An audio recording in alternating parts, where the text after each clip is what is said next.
저희 같이 다니엘서 7장입니다. 우리 다니엘서 7장 1절에서 14절까지 말씀입니다. 지난 시간 이어서 다니엘서 7장 1절에서 14절까지 말씀 제가 봉독하도록 하겠습니다. 다니엘서 7장 1절 말씀입니다. 바벨론 벨사살 왕 원년에 다니엘이 그의 침상에서 꿈을 꾸며 머릿속으로 환상을 받고 그 꿈을 기록하며 그 일의 대략을 진술하니라. 다니엘이 진술하여 이르되 내가 밤에 환상을 보았는데 하늘에 내 바람이 큰 바다로 몰려 불더니 큰 짐승 넷이 바다에서 나왔는데 그 모양이 각각 다르더라. 첫째는 사자와 같은데 독수리의 날개가 있더니 내가 보는 중에 그 날개가 뽑혔고 또 땅에서 들려서 사람처럼 두 발로 서게 함을 받았으며 또 사람의 마음을 받았더라. 또 보니 다른 짐승 곧 둘째는 곰과 같은데 그것이 몸 한쪽을 들었고 그 입의 이사이에는 새 갈빗대가 물렸는데 그것에게 말하는 자들이 있어 이르기를 일어나서 많은 고기를 먹으라 하였더라. 그 후에 내가 또 본즉 다른 짐승 곧 표범과 같은 것이 있는데 그 등에는 새의 날개 넷이 있고 그 짐승에게 또 머리 넷이 있으며 권세를 받았더라. 내가 밤 환상 가운데에 그 다음에 본 넷째 짐승은 무섭고 놀라우며 또 매우 강하며 또 쇠로 된 이가 있어 큰 이가 있어서 먹고 부서뜨리고 그 나머지를 발로 밟았으며 이 짐승은 전에 모든 짐승과 다르고 또 10뿔이 있더라.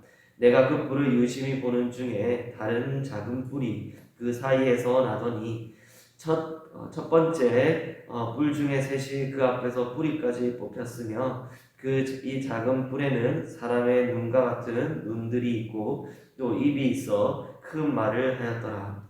내가 보니 왕자가 놓이고 옛적부터 항상 계시니가 자정하였는데 그의 옷은 희기가 눈 같고 그의 머리털은 깨끗한 양의 털 같고 그의 모자는 불꽃이요 그의 바퀴는 타오르는 불이며 불이 강처럼 흘러 그의 앞에서 나오며 그를 섬기는 자는 천천히요 그 앞에서 모셔 선 자는 만만이며 심판을 베푸는데 책들이 펴 놓였더라. 그때 내가 작은 뿔이 말하는 큰 목소리로 말미암아 주목하여 보는 사이에 짐승이 죽임을 당하고 그의 시체가 상한 바 되어 타오르는 불에 던져졌으며 그 남은 짐승들은 그의 권세를 빼앗겼으나 그 생명은 보존되어 정한 시기가 이르기를 기다리게 되었더라. 내가 또 밤 환상 중에 보니 인자 같은 이가 하늘 구름을 타고 와서 옛적부터 항상 계신 이에게 나아가 그 앞으로 인도되되 그에게 권세와 영광과 나라를 주고 모든 백성과 나라들과 다른 언어를 말하는 모든 자들이 그를 섬기게 하였으니 그의 권세는 소멸되지 아니하는 영원한 권세요 그의 나라는 멸망하지 아니할 것이니라. 아멘. 저희들 다니엘서 7장 1절에서 14절까지 말씀 함께 나누기 원합니다. 1절에서 6절까지 말씀은 우리 다니엘의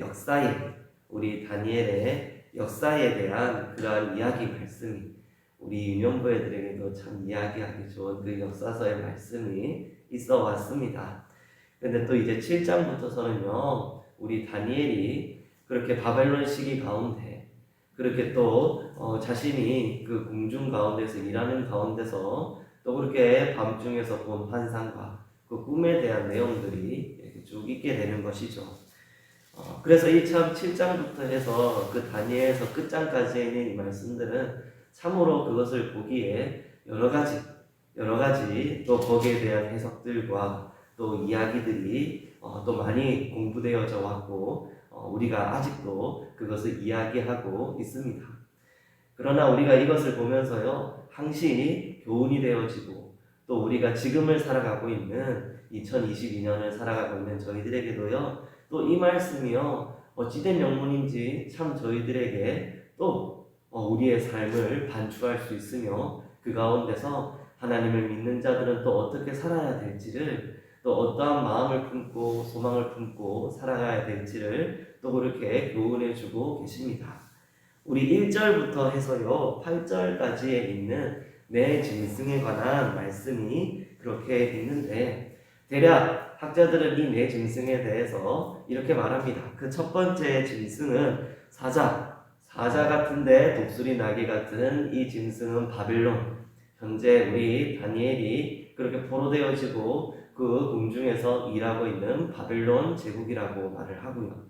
두 번째는 우리 그 곰 같은 그 입 가운데 갈빗대를 물고 있는 이 곰 같은 그 짐승을 메소포타미아와 또 페르시아 그 메대와 바사 그 제국으로서 그 두 번째 짐승을 칭한다고 말하고 있습니다. 세 번째 짐승인 표범은요 내 머리가 달리고 내 날개가 달려 있는데 이를 헬라 제국 알렉산더 제왕부터 해서 결국 내 나라로 찢겨지는 헬라 제국을 이야기한다라고 그렇게 말하고 있고 그 다음에 있는 네 번째 짐승 무섭고 놀라우며 또 매우 강하며 또 쇠로 된 큰 이가 있어 먹고 부서뜨리고 그 나머지를 발로 밟으며 전에 모든 짐승과 다르고 또 열뿔이 있는 이 짐승은 로마 제국이라고 이제 생각을 합니다. 이 로마 제국 가운데서 이 이제 네 번째 짐승에 대한 그 이제 표현이 대단히 무섭고 놀랍다, 강하다, 큰 이가 있다라는 이렇게 아주 거칠고 강한 표현이 나타나는데 기실 이 네 번째 짐승이나 세 번째 짐승, 두 번째 짐승, 첫 번째 짐승이라고 표현되는 이 모든 제국의 나라들이 결국에는 아주 흡사한 그러한 특징들이 있습니다. 그것이 무엇이냐면은 정복하며 피를 흘리며 약탈하며 자신들의 배를 불리며 다른 자들을 짓밟고 그 가운데서 높은 곳으로 올라가길 원하고 다른 사람들 가운데서 그 이제 서 있는 그들을 이제 착취하는 그러한 특징들이 있게 되는 나라들이라는 것이죠. 옛부터 있는 그 나라들은요 결국에 그 국고를 세우기 위하여 그 국고를 채우고 그 나라를 운영하기 위하여서 단 한 가지의 운영 방식을 항상 고집해 왔었는데요. 그것이 무엇이냐면 정복과 약탈이었습니다. 그렇기 때문에 산과 바다가 그 강가가 항상 정복자와 그 피정복자 간에 그 피 흘림으로 가득 찰 수밖에 없었던 그러한 옛 제국의 모습이었죠. 그렇기 때문에 그 제국의 모습을 짐승으로 표현하는 것이 이 다니엘서 6장의 1절에서 8절에 있는 말씀이 꼭 맞았습니다. 사자 같고 독수리 같고 표범 같고 너무나도 두렵고 강한 그 짐승. 이것이 그 옛부터 하나님께서도 보시기에요. 이것은요 죄악된 모습이었고요. 하나님께서 분명히 하나님의 선한 형상으로 창조한 이 세계가 이 사람들이 그 가운데서 타락하여서 계속해서 피를 흘리고 서로를 향하여서 칼과 창을 들어서 정말 서로를 이제 짓밟고 일어서는 것이 하나님 앞에서는요 크나큰 죄악이었고 하나님 아버지의 심판 앞에 놓일 수밖에 없는 그러한 제국의 나라들의 모습이었던 것이죠. 결국 그래서 우리 하나님이요 그 뒤에 있는 9절부터 있는 말씀에서 그 하나님의 그 심판의 책에 대한 그 모습 그것이 이제 또 소개가 되어지고 하나님의 모습이 소개가 되어집니다. 9절부터 이렇게 말씀하시죠. 내가 보니 왕자가 놓이고 옛적부터 항상 계시니가 자정하였는데 그의 옷은 희기가 눈 같고 그의 머리털은 깨끗한 양의 털 같고 그의 모자는 불꽃이요 그의 바퀴는 타오르는 불이며 불이 강처럼 흘러 그의 앞에서 나오며 그를 섬기는 자는 천천히요 그 앞에서 모셔 선 자는 만만이며 심판을 베푸는데 책들이 펴 놓였더라 라고 말씀하십니다. 우리 하나님의 모습입니다. 오늘 본문 말씀에서야 하나님의 모습은요 심판하시는 재판관의 모습이십니다. 그래서요 그 네 짐승들이요 그 가운데 포악하며 두렵게 만들며 모든 일을 짓밟기를 즐겨했던 약탈과 그 정복의 제국들이 하나님 앞에서 심판받을 수 없는 엄중하고 엄정한 하나님의 모습이 그렇게 나타나는 것이죠. 결국에는 이 제국들이요 다 멸망하게 됩니다. 하나님 아버지 앞에서 우리들이 다 알고 있다시피 그 시간 앞에 이 모든 그 제국의 이야기들은, 그 모든 제국의 현실들은 그렇게 다 끝이 나고 말았죠. 근데 저희들이 이것을 보면서요, 우리가 지금 이 땅 가운데 살고 있는 저희들의 이 환경, 저희들의 이 상황들과도 저희들이 참 비교할 수 있고, 또 저희들이 또 어떻게 하나님 앞에서 살아야 될지를 또 그 가운데 경고로서 삼을 수 있을 것입니다. 정말 큰 전쟁이 계속해서 있죠. 더 이상은 나라가 나라를 무력으로 침범하거나 또 그래야서 복속시키고 그 가운데 피는 더 이상 흘리지 않지 않을까라는 생각이 겨우 몇십 년 만에 그렇게 다 깨져버리고 러시아가 우크라이나를 또 침공하고 그리고 또 다른 나라가 또 다른 나라를 테러하는 그리고 또 다른 나라가 또 다른 나라를 내가 너를 정복하겠다고 하나 되게 만들겠다고 선포하는 오늘 시대를 살고 있습니다. 세상은 날마다 더욱더 성숙해져 가고 더 나아진다고 말하는 그렇게 낙관하는 사람들이 있지만요. 결국 세상은 변하지 않았고 날이 가면 갈수록 어두워져만 가며 그 가운데 죄악과 그 가운데 하나님께서 보시기에 심판받을 그 불의한 일들은 쌓여져만 가고 있는 것이 확실합니다. 그러나 저희들 하나님께서 택한 백성들 하나님께서 새벽에 일깨워 이 가운데 기도하며 하나님을 바라보게 하신 저희들은요 이러한 어두워져만 가는 세상 가운데서 우리 하나님만을 바라보아야 한다는 다니엘처럼 정말로 어떻게 보면은 다니엘도 포로가 된 지경 가운데서 더 이상 하나님을 바라보는 것이 아니라 저 바벨론이 하는 것처럼 나도 이 땅 가운데 사는 동안 궁중에까지 들어왔으니 내가 다른 사람을 밟고 이 바벨론이 다른 나라를 침공하고 정복하고 약탈하는 동안 바벨론 이후에 있는 메대와 바사 그 제국이 다른 나라를 또 피와 또 그 갈등 가운데서 그 전쟁 가운데서 그 나라를 씻는 동안 나 또한 한 손 거들어서 한 팔 거들어서 내가 그 땅을 또 정복하고 또 그것을 내가 좌지우지하겠다라는 생각을 할 수도 있었을 것입니다. 그런데 우리 다니엘은요 그 궁정 가운데서 일하는 동안 그 세상 가운데 제국 가운데서 사는 동안 하나님 앞에서의 그 꿈을 받아왔었고요. 하나님 아버지께서 그 보게 하신 그 꿈으로 또 번민하고 힘들어할 그때에 천사들을 하나님께서 보내셔서 하나님이 그 꿈의 내용들을 또 다니엘에게 펼쳐 주셨습니다.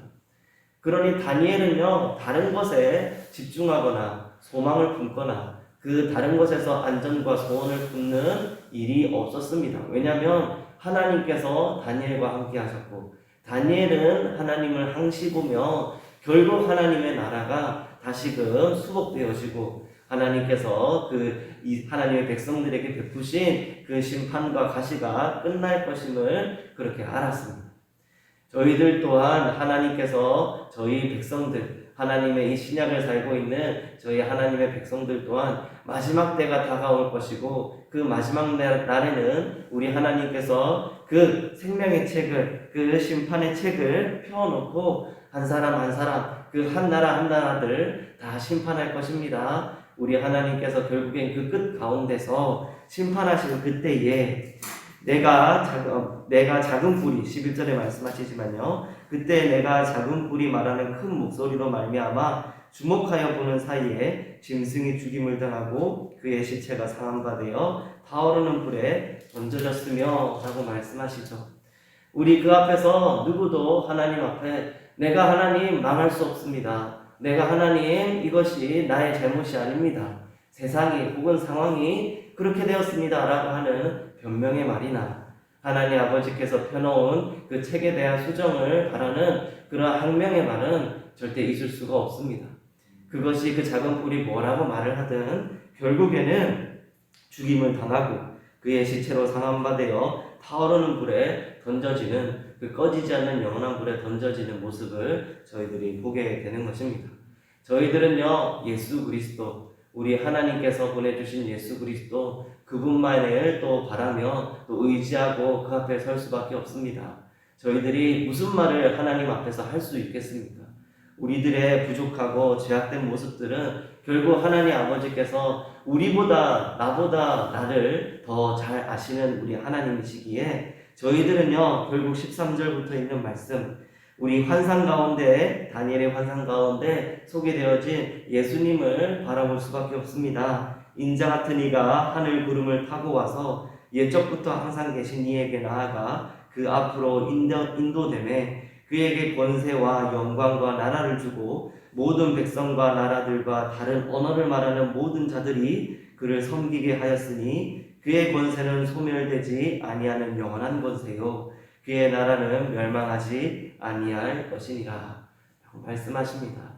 영원히 멸망하지 아니할 그 나라, 영원할 그 권세, 오늘 이 시간 가운데 저희들 기도하기 위하여 모였습니다. 하나님, 오늘 하루 가운데서도 함께하여 주시옵소서. 우리 예수 그리스도께서 이 땅 가운데 결국 영원한 하나님의 나라와 그 멸망치 아니할 영원한 그 권세로 이 땅 가운데 다시 오실 터인데, 내가 그것이 이 땅 가운데서 다른 것들로 소망이 아닌 예수 그리스도께서 나의 빛이요, 나의 길이요, 나의 영원한 생명으로 내가 오늘 하루 가운데서도 믿는 자로서의 하나님 아버지 온전한 삶을 살아가기 위하여서 기도해 주시기 바랍니다. 다니엘이 결국에는요 이 가운데서 또 우리 마지막 때 에스더 시대 가운데서도, 에스라 시대 가운데서도, 그 포로 해방 기간 가운데서도 결국에는 또 그 나라가 하나님 아버지 앞에 또 포로들이 귀환되어지고 성전이 또 짓게 되어지는 그 명령을 또 보게 되는 날이 옵니다. 저희 성도들 또한 결국엔 모든 환난과 고통은 그치게 되어지고 하나님께서 우리 가운데 약속하신 그 영원한 나라와 그 영원한 그 기업에 우리 가운데 주시겠다 하신 그 유업들 또한 저희들 가운데 온전히 성취될 것을 믿으니 이 시간 가운데 정말 기쁨과 또 그 굳건함으로써 우리 하나님 앞에 기도드리시는 저희 성도분들 되시기 이 말씀으로 소원드립니다. 제가 기도하겠습니다.